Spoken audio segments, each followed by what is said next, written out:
মৰমৰ ছাত্ৰ ছাত্ৰীসকল আজি মই তোমালোকৰ ক্লাছ 6ৰ সায়েন্সৰ chapter 7 getting to know plants উদ্ভিদৰ বিষয়ে জানো আহা এই চেপ্টাৰটোৰ অনুশীলনীত থকা আটাইবোৰ কুৱেশ্যন মই এই ভিডিঅ'টোত কৰাই দিম সেইকাৰণে ভিডিঅ'টো অন্তিমলৈকে চাবা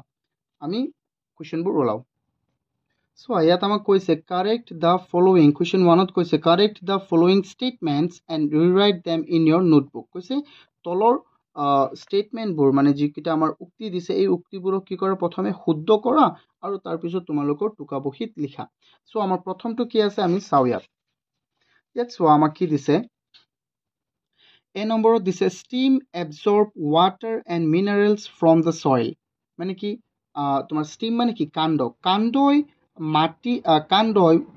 তোমাৰ মাটিৰ পৰা কি কৰে পানী আৰু খনিজ পদাৰ্থ শোষণ কৰে এইটো হয়নে কাণ্ডই নকৰে কোনে কৰে ৰুটছে কৰে সেইকাৰণে মই ইয়াত চোৱা আণ্ডাৰলাইন কৰি দিছোঁ চ' ৰুটছ মানে শিপাই মাটিৰ পৰা কি কৰে পানী আৰু খনিজ পদাৰ্থ শোষণ কৰে চ' সেইকাৰণে লিখিছোঁ roots absorb water and minerals from the soil then আমি চাওঁ বি নম্বৰটোত কি আছে leaves hold the plant upright leaves মানে পাতবোৰে কি কৰে এটা গছক আপৰাইট মানে তোমাৰ থিয় কৰাই ৰাখে এইটো হয়নে নহয় পাতে কেতিয়াও কৰাই নাৰাখে চ' কোনে কৰাই ৰাখে ৰুটছ চ' সেইকাৰণে ইয়াত লিখিছোঁ মই ৰুটছ হোল্ড দ্য প্লান্টছ আপৰাইট চ' তোমালোকে লিভছৰ জেগাত কি লিখি দিবা চ' লিভছৰ জেগাত ৰুটছ লিখি দিবা তাৰপিছত কি আছে চোৱা roots conduct water to leaves roots conduct water to leaves মানে কি শিপাই তোমাৰ পাতবোৰলৈ পানী কঢ়িয়াই নিয়ে এইটো হয়নে নহয় এইটো শিপাই নিনিয়ে কোনে নিয়ে ষ্টিমে নিয়ে কোনে নিয়ে ষ্টিম চ' সেইকাৰণে মই ইয়াত লিখিছোঁ চোৱা সেইকাৰণে মই ইয়াত লিখিছোঁ কি ষ্টিম আমি ৰুটছৰ জেগাত কি লিখি দিছোঁ মই ইয়াত দেখুৱাই দিওঁ তোমাক এইটো চোৱা ৰুটছৰ জেগাত কি লিখিবা ষ্টিম এইটো হ'ল ৰুটছ আৰু ইয়াত তোমালোকে কি লিখিবা ষ্টিম মানে কাণ্ডই stem conduct water to leaves এইটো লিখিবা কাণ্ডই পাতবোৰলৈ পানী কঢ়িয়াই নিয়ে তাৰপিছত আমাক কি আছে আমাৰ ইয়াত ডি নম্বৰটো the number of petals and sepals in a flower is equal মানে কি কৈছে যে এটা ফুলত থকা পাহি আৰু ভেটুপাতৰ সংখ্যা সদায় একেই পাহি বুজি পাইছানে নাই ফুলৰ যিটো মই তোমাক এটা চিত্ৰ দেখুৱাই দিওঁ প্ৰথমে এইকেইটা যদি বুজি পোৱা নাই মই আগতে চিত্ৰ দেখুৱাই দিওঁ তেতিয়া তোমালোকে বুজি পাবা চোৱা ইয়াত এটা চিত্ৰত চোৱা এইটো এটা ফুল এই ৰঙা অংশকেইটা এইটো কি হয় পাত হয় ফুলৰ পাহি বুলি ক'ম আমি ইয়াক পিটেল ইংৰাজীত আৰু যিকেইটা এইটো চোৱাচোন সেউজীয়া অংশকেইটা যে আছে এই সেউজীয়া অংশটো এইটো তাৰপিছত এইকেইটাক আমি কি বুলি ক'ম ভেটুপাত বা চেপল চ' আমাক ইয়াত কুৱেশ্যনটো কি কৈছে এতিয়া তোমালোকে নিজে এইটো কৰিব পাৰিবা চোৱা ইয়াত কৈছে যে the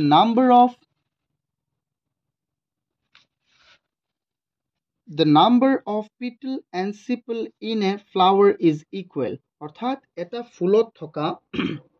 এটা ফুলত থকা পাহি আৰু ভেটুপাতৰ সংখ্যা সদায় একেই না এইটো সদায় একেই নহয় অলৱেজ নহয় মানে কেতিয়াবা এক হ'ব পাৰে চ' সেইকাৰণে মই লিখিছোঁ the number of petal and sepal in a flower may not always be equal চ' তোমালোকে চোৱা flower ইয়াৰ পৰা may not always be equal এইটো তোমালোকে ইয়াত বহাই দিবা ঠিক আছে এইটো শুদ্ধকৈ লিখিবা এই লাইনটো এইটো হোৱা নাই লাইনটো এইটো লিখিলে এই লাইনটো এই সম্পূৰ্ণ লাইনটো লিখিলে শুদ্ধ হ'ব তাৰপিছত আমাৰ কুৱেশ্যনটো আমি চাওঁ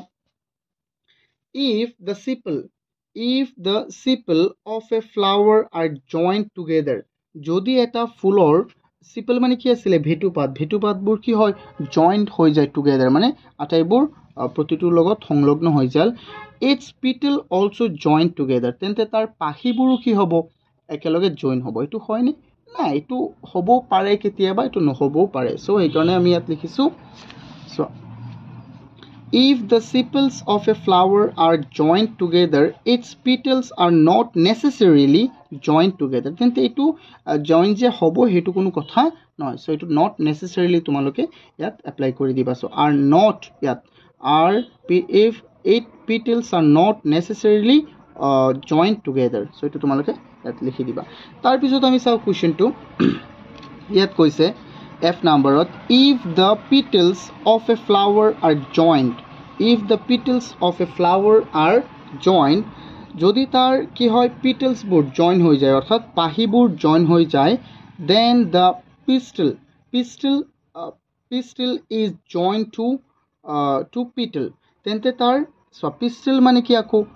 পিষ্টেল মানে হ'ল আমাৰ গৰ্ভকেশৰ তেন্তে গৰ্ভকেশৰবোৰ কাৰ লগত জইন হৈ যাব পিটেলৰ লগত জইন হৈ যাব পিটেল মানে কি পাখিৰ লগত এইটো হয়নে বাৰু চোৱা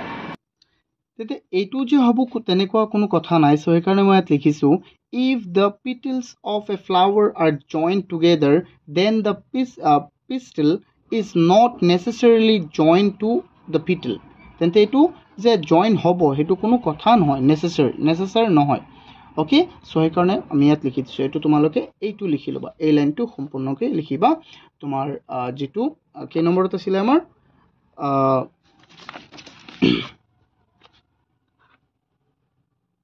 F নম্বৰটো এইটো শুদ্ধকৈ লিখি ল'বা তাৰপিছত আমাক কুৱেশ্যন 2ত কি কৈছে চোৱা আকৌ কুৱেশ্যন 2ত কৈছে draw a leaf এটা কি বনাবলৈ এটা draw a leaf মানে অঙ্কন কৰিব লাগে এটা কি পাত তাৰপিছত a tape root মানে শিপা অঙ্কন কৰিব লাগে তাৰপিছত কৈছে a flower আৰু এটা ফুল অঙ্কন কৰিব লাগে if you have studied for table 7.3 the textbook so তোমালোকে এতিয়াতো মই এটো যদি মই পাখিবোৰ বনাই দিও তেন্তে বহুত লম্বা হৈ যাব ভিডিওটো সো সেই কাৰণে মই ইয়াত দি দিছো চোৱা তোমালোকে এটো স্ক্ৰিনশ্বট মাৰি লও পাৰিবা তোমালোকে এটো স্ক্ৰিনশ্বট মাৰি লোৱা এটো হল আমাৰ এ নম্বৰটোৰ আনসাৰ স্ক্ৰিনশ্বট মাৰি লোৱা এটো তোমালোকে এক্সাক্ট আকি দিবা ঠিক আছে এতিয়া আমি চাও বি নম্বৰটো এটো হল আমাৰ পাতৰ এ লিফ পাত চোৱা লিফ মানে হল পাত আৰু লিভস মানে পাতবোৰ কেইবাটাও পাত একেলগত তাৰপিছত চোৱা এতিয়া বি নম্বৰটো এতিয়া চোৱা বি নম্বৰটো এটো হল ৰুটস tape root চোৱা এটো তোমালোকে স্ক্ৰিনশ্বট মাৰি লোৱা এটো হিপাৰ বি নম্বৰটো স্ক্ৰিনশ্বট মাৰিলানে এতিয়া চোৱা এটো হল আমাৰ সি নম্বৰটোৰ আনসাৰ সি নম্বৰটো মানে কি এ ফ্লাৱাৰ এটা ফুলৰ এ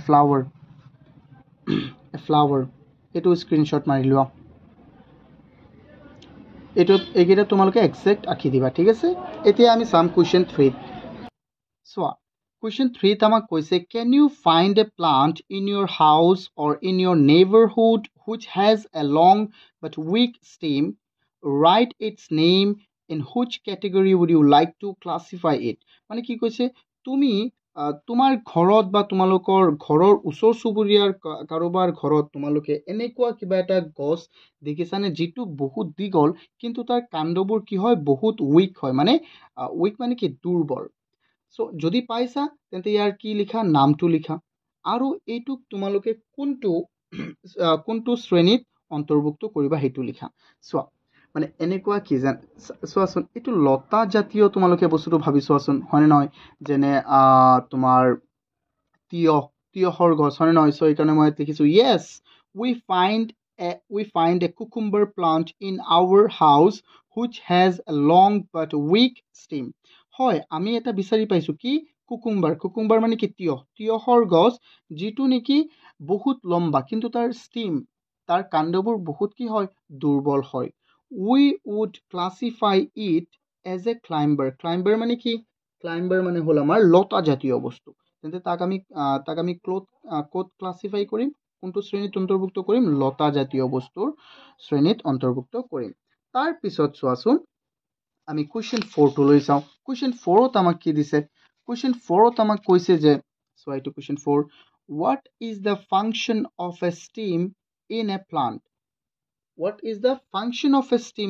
মানে কি এটা গছত কাণ্ডৰ কাম কি সো আমি ইয়াত লিখিছো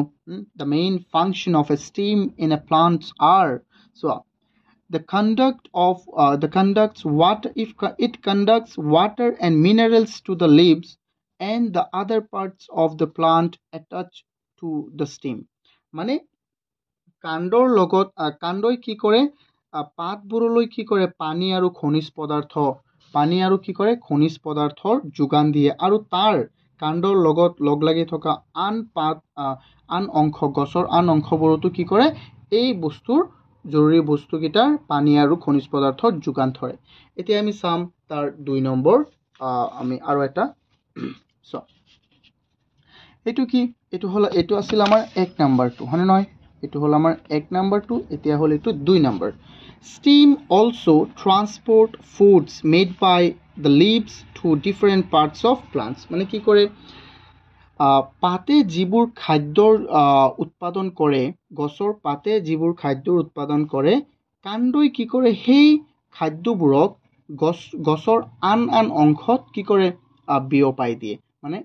যোগান ধৰে ওকে এই দুটা কাৰণ তোমালোকে লিখি লবা সো এইটো হ'ল 1 এইটো হ'ল আমাৰ 2 কাম এই কামকেইটা তোমালোকে লিখি লবা ফাংশন ওকে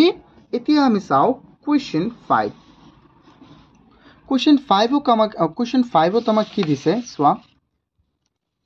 Question 5 আমাক দিছে which of the following leaves have reticulate venation so কৈছে এই তলৰ কোনবোৰ বস্তুৰ পাতত reticulate কি থাকে reticulate venation মানে কি জালখিৰা বিন্যাস তলৰ কোনবোৰৰ পাতত কি থাকে জালখিৰাৰ বিন্যাস থাকে সো জালখিৰাৰ বিন্যাস তোমালোকে বুজি পাইছা না পাতবোৰ যেতিয়া শুকাই যায় তেতিয়া তাৰ পিছত বা পানীত থৈ দিলে তাত কি হৈ যায় এটা জালৰ নিচিনা সৃষ্টি হয় হয়নে নহয় সো ইয়াত কোন কেইটা থৈ ওয়েট তুলসী মেজ গ্ৰাছ এন্ড কোৰিয়েণ্ডাৰ তাৰ পিছত আৰু এটা আছে কি চাইনা ৰ'জ সো ওয়েট মানে কি আছিল আমাৰ ঘেহু তুলসী আৰু মেজ মানে কি হয় তোমাৰ ঘুমধান আৰু গ্ৰাছ মানে তো বুজি পাইছা ঘাঁহ আৰু কোৰিয়েণ্ডাৰ মানে কি ধনিয়া পাত সো ইয়াত লিখি দিছে সো আৰু চাইনা ৰ'জ মানে কি হয় তোমাৰ জবা ফুল সো ইয়াৰ কোন কেইটাত আমি পাম ইয়াৰ কোন কেইটাত ৰেটিকুলেট ভেনেশন পাম আমি ইয়াৰ tulsi China rose and coriander so tulsi China rose আৰু কোৰিয়েণ্ডাৰ বা ধনিয়াত আমি কি পাম আমি এই ৰেটিকুলেট ভেনেশনটো পাম মানে জালখিৰা বিন্যাস আমি পাম এতিয়া আমি চাম কোৱেশ্চন 6 ত আমাক কি দিছে if a plant has fibrous root what type of venation are its leaf likely to have মানে কৈছে যে যদি এজোপা উদ্ভিদৰ পাত কি হয় ফাইবাৰাস root মানে কি গুচ্ছমূলযুক্ত তেন্তে সেই গছজোপাৰ পাতত কেনে ধৰণৰ কি থাকিব তোমাৰ হীৰা থাকিব কেনে ধৰণৰ হীৰা বিন্যাস থাকিব তেন্তে ইয়াত আমি এটো লিখিম কি প্যাৰালাল ভেনেশন অৰ্থাৎ এটো প্যাৰালাল মানে কি সমান্তৰাল হীৰা বিন্যাস থাকিব তেন্তে চোৱাচোন এতিয়া নেক্সট আমাৰ চাও কোৱেশ্চনটো কোৱেশ্চন 7 ত কি দিছে if a plant has leaves with reticulate venation যদি এজোপা উদ্ভিদৰ পাতৰ কি থাকে হীৰা বিন্যাস কি হয় সো ইয়াত কৈছে যে তোমাৰ যদি এজোপা গছৰ পাতত তোমাৰ কি থাকে জালখিৰা বিন্যাস থাকে তেন্তে কৈছে what kind of roots will it have তেন্তে তাত সেই গছজোপাৰ কেনে ধৰণৰ শিপা থাকিব তেন্তে কেনে ধৰণৰ থাকিব টেপ ৰুটছ ধৰণৰ শিপা থাকিব অৰ্থাৎ এটো কি মুখ্য মূল শিপা থাকিব এতিয়া আমি চাম কোৱেশ্চন 8 So, question 8 কৈছে is it possible for you to find out whether the plant has taproot or fibrous roots by looking at the impression of its leaf on a sheet of paper যদি তোমাক কেইবাটাও পাত যদি তোমাক এটা পেপাৰত যদি এনেকে থৈ দিয়ে ঠিক আছে নহয় তেন্তে তুমি এই পাতটোক দেখি ক'ব পাৰিবা না যে এই গছজোপা টেপৰুট মানে কি আছিল টেপৰুটৰ হয় নে ফাইবাৰাছ ৰুটৰ হয় আমি ক'ব পাৰিম হয়নে নহয় চোৱা কেনেকৈ ক'ব পাৰিম যদি সেই পাতটোৰ যেটো নেকি আমাৰ ভেনেশন হয় যেটো যদি কি হয় ৰেটিকুলেট ভেনেশন হয় তেন্তে এটো টেপৰুট হ'ব আৰু যদি কি হয় তোমাৰ পেৰেলেল ভেনিয়েশ্যন হয় তেন্তে এইটো কি হ'ব ফাইবাৰাছ ৰুট হ'ব ইয়াৰ এনেকুৱা এটা কুৱেশ্যন মই আগৰটোত কৰাইছিলোঁ 6 আৰু 7ত এনেকুৱা কুৱেশ্যন আছিলে চ' এনেকৈ লিখিবা yes it is possible if the leaf has reticulate venation then the plant will have tip root, and if the leaf has parallel venation then the plant will have fibrous roots. এতিয়া চোৱা আমি question কিহলৈ চাওঁ আমি question 9 question 9ত আমাক কি কৈছে চোৱা right the name of the part of A flower মানে ফুলত থকা বিভিন্ন অংশবোৰৰ নাম লিখা সেইটো কি চোৱা এইকেইটা লিখি দিবা চিপলছ পিটেলছ ষ্টেমেন্স তাৰপিছত কি পিষ্টেল এইকেইটা লিখি দিবা এই চাৰিটা অংশ তোমালোকে লিখি দিবা এতিয়া আমি চাওঁ কুৱেশ্যন 10 Question 10 কি কৈছে which of the following plants you have seen of those that you have seen which one have flower মানে কি কৈছে তলত দিয়া উদ্ভিদবোৰৰ কোন কেইটা তুমি দেখিছা আৰু তাৰে ভিতৰত কোন কেইটাৰ ফুল আছে কোন কেইটাৰ ফুল থাকে সো আমাক দিছে সো এইকেইটা দিছে গ্ৰাছ মেজ weight chili, tomato, tulsi, people, shisham, banyan, তাৰপিছত কি দিছে mango, jamun, guava, কি এইটো চোৱা pomegranate, papaya, banana, lemon, sugarcane, potato, groundnut চোৱা ইয়াৰ গোটেইকেইটা তোমালোকে দেখিছা চোৱা এইটো নাম জানানে নাই এইটো মানে কি কাহ এইটো মেজ মানে কি হয় আমাৰ ঘুমদান ৱেট মানে কি হয় ঘেহু চিলি মানে কি হয় তোমাৰ জলকীয়া টমেটো মানে তো জানাই হয় নহয় বিলাহী তুলসী পিপল মানে কি হয় পিপল মানে হয় তোমাৰ বুট আৰু শিশম মানে কি হয় শিশম মানে হয় আহাত আৰু তাৰপিছত কি আছে বানিয়ান মেংগো এইকেইটা তোমালোকে চাই হয় নহয় জামুন আৰু গুৱাভা চোৱা গুৱাভা মানে হ'ল আমাৰ মধুৰিআম জামুন গুৱাভা আৰু মধুৰিআম আৰু তাৰপিছত এইটো হ'ল কি প্ৰমগ্ৰেনেট মানে কি হয় প্ৰমগ্ৰেনেট মানে হয় তোমাৰ ডালিম পাপায়া মানে কি অমিতা বানানা মানে কল লেমন মানে কি নেমু টেঙা আৰু সুগাৰ কেন মানে কুঁহিয়া পটেটো মানে কি হয় আমাৰ পটেটো মানে আলু আৰু গ্ৰাউণ্ডনাট মানে কি তোমাৰ বাদাম এনেকুৱা বস্তু এইকেইটা চোৱা ইয়াৰ এই গোটেইকেইটা তোমালোকে চাই হয় নে নহয় চ' ইয়াৰ কোন কেইটাৰ ফুল আছে চোৱা ইয়াত মই লিখিছোঁ yes I have seen all these plants of these plants those which have flowers are chiliৰ কি আছে ফ্লাৱাৰ আছে এইকেইটাৰ টমেটো তুলসী যিকেইটাৰ ফ্লাৱাৰ আছে সেইকেইটা মই লিখি আছোঁ চোৱা তুলসী মেংগো লেমন জামুন গুৱাভা পমিগ্ৰেনেট আৰু পাপায়া আৰু তাৰপিছত কি লিখিছোঁ বানানা এতিয়া চোৱা আমি কুৱেশ্যন 11 লৈ যাওঁ কুৱেশ্যন 11ত কি আছে চোৱা কুৱেশ্যন 11ত কৈছে So ইয়াত কৈছে name the part of the plant which produce its food কৈছে যে উদ্ভিদৰ কোনটো অংশই তাৰ খাদ্য উৎপাদন কৰে আৰু কৈছে name this process আমি ইয়াত লিখিছোঁ আমি জানো যে কি কৰে পাতেই খাদ্য উৎপাদন কৰে হয় নহয় name of the part is leaf আৰু সেই খাদ্য উৎপাদন কৰা অংশটোৰ নাম কি বস্তুৰ নাম কি leaves মানে পাত আৰু এই প্ৰসেসটো খাদ্য উৎপাদন কৰাৰ প্ৰসেসটো কি বুলি কোৱা হয় ফটোসিনথেসিস এইটো কি বুলি কোৱা হয় ফটোসিনথেসিস এতিয়া চোৱা এতিয়া আমি নেক্সট কোৱেশ্চনটো চাওঁ কৈছে question 12ত in which part of a flower you are likely to find the ovary অৰ্থাৎ কৈছে যে ফুলৰ কোনটো চোৱা in which part of flower অৰ্থাৎ ফুলৰ কোনটো অংশত you are likely to find the ovary মানে কি গৰ্ভাশয় ফুলৰ কোনটো অংশত তোমালোকে গৰ্ভাশয়টো দেখা পোৱা অৰ্থাৎ এইটো কি হয় তেন্তে গৰ্ভাশয়টো আমি ক'ত দেখা পাওঁ গৰ্ভকেশৰত অৰ্থাৎ in the pistil মানে কি pistil মানে হয় গৰ্ভাশয় সো এতিয়া আমি চাওঁ নেক্সট কোৱেশ্চন 13 কোৱেশ্চন 13ত কি দিছে কোৱেশ্চন 13ত আমাক দিছে যে name two flower each with joint and separate sepals মানে কি কৈছে দুটা এনেকুৱা ফুলৰ নাম লিখা যিকেইটাৰ ভেটুপাত সংলগ্ন হয় ভেটুপাত কি হয় সংলগ্ন আৰু সেপাৰেট হৈ থাকে মানে সংলগ্ন হৈ নাথাকে সো এইকেইটা কি হয় ফ্লাৱাৰ উইথ জইণ্ট চেপল মানে যিকেইটা ফুলৰ চেপলছ কি হয় চেপলছ মানে কি ভেটুপাত সংলগ্ন হৈ থাকে এইকেইটা হ'ল ধতুৰা আৰু ব্ৰিঞ্জেল মানে বুজি পাইছানে নাই এতিয়া চোৱা তাৰপিছত আমি ছেপাৰেটেড চেপলছ মানে ছেপাৰেট হৈ থকা ভেটুপাত থকা ফুলৰ নাম হ'ল ৰ'জ মানে গোলাপ আৰু জেচমিন ফুল চ' এই দুটা ফুল আই হোপ তোমালোকে এইটো হ'ল আমাৰ অন্তিমটো কুৱেশ্যন আই হোপ তোমালোকে এইকেইটা বুজি পাইছা যদি বুজি পাইছা তেতিয়া ভিডিঅ'টো লাইক কৰি দিয়া আৰু চেনেলটো ছাবস্ক্ৰাইব কৰি দিয়া থেংক ইউ